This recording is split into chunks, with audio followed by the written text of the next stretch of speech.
Praise Lord everyone. Bible reading in 1 year. Day 66, September 4th. ద్వితీయోపదేశకాండం 24వ అధ్యాయం నుండి చదువుకుందాం. ఒకడు స్త్రీని పరిగ్రహించి ఆమెను పెండ్లి చేసుకున్న తర్వాత ఆమె యందు మానభంగ సూచన ఏదో ఒకటి అతనికి కనబడినందున ఆమె మీద అతనికి ఇష్టం తప్పినడలా అతడు ఆమెకు పరిత్యాగ పత్రము వ్రాయించి ఆమె చేతికిచ్చి తన ఇంట నుండి ఆమెను పంపివేయవలెను. ఆమె అతని ఇంట నుండి వెళ్ళిన తర్వాత ఆమె వేరొక పురుషుణ్ణి పెళ్లి చేసుకొనవచ్చును. ఆ రెండవ పురుషుడు ఆమెను వదలక ఆమెకు పరిత్యాగ పత్రము వ్రాయించి ఆమె చేతికిచ్చి తన ఇంట నుండి ఆమెను పంపివేసినడలనేమి, ఆమెను పెళ్లి చేసి కొనిన పిమ్మట ఆ రెండవ పురుషుడు చనిపోయినడలనేమి, ఆమెను పంపివేసిన ఆమె మొదటి పెనిమిటి ఆమెను పెళ్లి చేసుకున్నటకే ఆమెను మరలా పరిగ్రహింపకూడదు. ఏలయనగా ఆమె తన్ను అపవిత్రపరచుకొనేను. అది యెహోవా సన్నిధిని హేయము కనుక నీ దేవుడైన యెహోవా నీకు స్వాస్యముగా ఇచ్చుచున్న దేశమునకు పాపము కలగకుండానట్లు మీరు అలాగూ చేయకూడదు. ఒకడు క్రొత్తగా ఒక దానిని పెళ్లి చేసుకొని సేనలో చేరి పోకూడదు. అతని పైన ఏ వ్యాపార భారమును మోపకూడదు. ఏడాది వరకు తీరికగా అతడు తన ఇంట ఉండి తాను పరిగ్రహించిన భార్యను సంతోషపెట్టవలెను. తిరగటి మీద దిమ్మెనైనను తాకట్టు పెట్టకూడదు. అది ఒకని జీవనాధారమును తాకట్టు పెట్టినట్లే. ఒకడు ఇశ్రాయేలు కుమారులైన తన సహోదరులలో ఒకని దొంగిలిట కనుగొనబడినడలా అతడు వానిని తన దాసునిగా చేసుకొనినను అమ్మినను ఆ దొంగ చావవలెను. అలాగున చేసినడలా ఆ చెడుతనమును మీ మధ్య నుండి పరిహరించుదురు. కుష్ఠరోగము విషయము యాజకులైన లేవీయులు మీకు బోధించు సమస్తమును చేయుటకు బహు జాగ్రత్తగా ఉండుడి. నేను వారికి ఆజ్ఞాపించినట్లు చేయుటకు మీరు జాగ్రత్తగా ఉండుడి. మీరు ఐగుప్తులో నుండి వచ్చినప్పుడు త్రోవలో నీ దేవుడైన యెహోవా మిరియామునకు చేసిన దానిని జ్ఞాపకముంచుకొనుడి. నీ పొరుగువానికి ఏదైనాను నీవు ఎరివిచ్చినడలా అతని యొద్ద తాకట్టు వస్తువు తీసుకునేటకు అతని ఇంటికి వెళ్ళకూడదు. నీవు బయట నిలవవలెను. నీవు ఎరివిచ్చిన వాడు బయటనున్న నీ యొద్దకు ఆ తాకట్టు వస్తువును తెచ్చి ఇచ్చును. ఆ మనుషుడు బీదవాడినడలా నీవు అతని తాకట్టును ఉంచుకొని పండుకొనకూడదు. అతడు తన బట్టను వేసుకొని పండుకొని నిన్ను దీవించినట్లు సూర్యుడు అస్తమించినప్పుడు నిశ్చయముగా ఆ తాకట్టు వస్తువును అతనికి మరలా అప్పగింపవలెను. అది నీ దేవుడైన యెహోవా దృష్టికి నీకు నీతి అగును. నీ సహోదరులలోనేమి, నీ దేశమందలే నీ గ్రామంలోనున్న పరదేశులలోనేమి దీనదరిద్రులైన కూలివానిని బాధింపకూడదు. ఏనాటి కూలి ఆనాడు ఇయ్యవలెను. సూర్యుడు అస్తమింపక మునుపు వానికి ఇయ్యవలెను.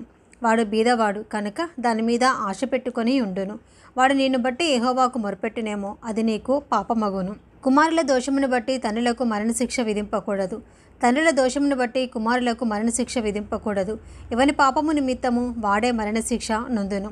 పరదేశికే కానీ తండ్రి లేని వానికే కానీ న్యాయము తప్పి తీర్పు తీర్చకూడదు. విధవరాలి వస్త్రమును తాకట్టుగా తీసుకొనకూడదు.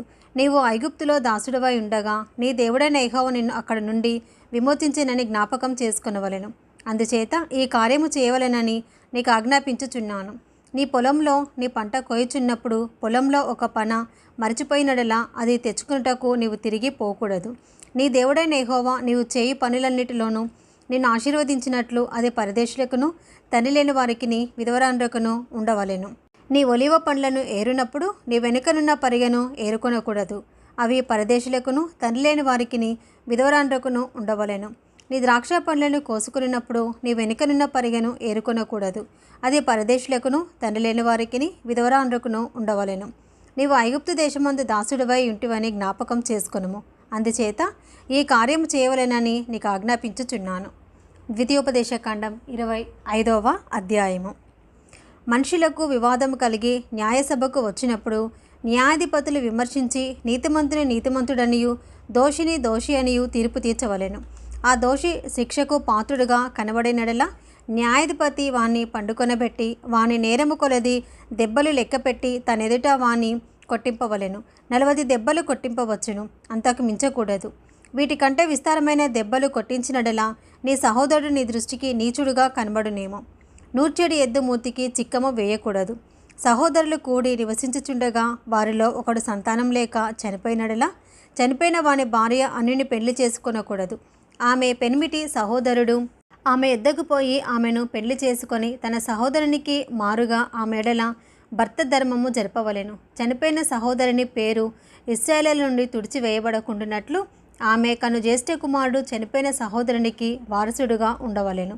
అతడు తన సహోదరుని భార్యను పరిగ్రహింపనొల్లని ఎడల వాని సహోదరుని భార్య పట్టణపు గవినిని అనగా పెద్దల యొద్దకు పోయి, నా పెనిమిటి సహోదరుడు ఇశ్రాయేలులో తన సహోదరుని పేరు స్థాపింపనని చెప్పి దేవర ధర్మము చేయనొలడని తెలుపుకొనవలెను. అప్పుడు అతని ఊరి పెద్దలు అతని పిలిపించి అతనితో మాట్లాడిన తర్వాత అతడు నిలువబడి, ఆమెను పరిగ్రహించుటకు నాకు ఇష్టం లేదని నడల అతని సహోదరి భార్య ఆ పెద్దలు చూచుచుండగా అతన్ని దాపున పోయి అతని కాలి నుండి చెప్పు ఊడతీసి ఆమె ముఖము ఎదుట ఉమ్మివేసి, తన సహోదరుని ఇల్లు నిలుపని మనుషునికి ఈలాగున చేయబడినని చెప్పవలెను. అప్పుడు ఇశ్రాయేలులో చెప్పు ఉడదీయబడిన వాని ఇల్లని వానికి పేరు పెట్టబడెను. మనుషులు ఒకనితో ఒకడు పోట్లాడుచుండగా వారిలో ఒకని భార్య వాని కొట్టుచున్న వాని చేతిలో నుండి తన పెనిమిటిని విడిపించుటకు వచ్చి చేయి చాచి వాని మానమును పట్టుకుని నడలా ఆమె చేతిని ఛేదింపవలెను. నీ కన్ను కటాక్షింపకూడదు. హెచ్చుతగ్గులు గల వేరువేరు తూనికరాళ్ళు నీ సంచిలో ఉంచుకొనకూడదు. హెచ్చుతగ్గులు గల వేరువేరు తూములు నీ ఇంట ఉంచుకొనకూడదు.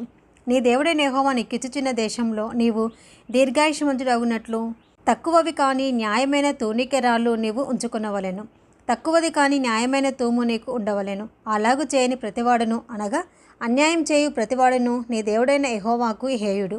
మీరు ఐగుప్తులో నుండి వచ్చుచుండగా మార్గమున అమాలేకులు నీకు చేసిన దానిని జ్ఞాపకం చేసుకొనుము. అతడు దేవునికి భయపడక మార్గమున నీకెదురుగా వచ్చి నీవు ప్రయాసపడి అలసి ఉన్నప్పుడు నీ వారిలో నీ వెనుకనున్న బలహీనులందరినీ హతము చేశాను. కాబట్టి నీవు స్వాధీనపరుచుకున్నట్లు నీ దేవుడైన యెహోవా స్వాస్యముగా నీకిచ్చుచున్న దేశంలో చుట్టుపట్లను నీ సమస్త శత్రువులను లేకుండా చేసి నీ దేవుడైన యెహోవా నీకు విశ్రాంతి దయచేసిన తర్వాత ఆకాశం క్రింద నుండి అమాలేకుల పేరు తుడిచివేయవలెను. ఇది మర్చిపోవద్దు.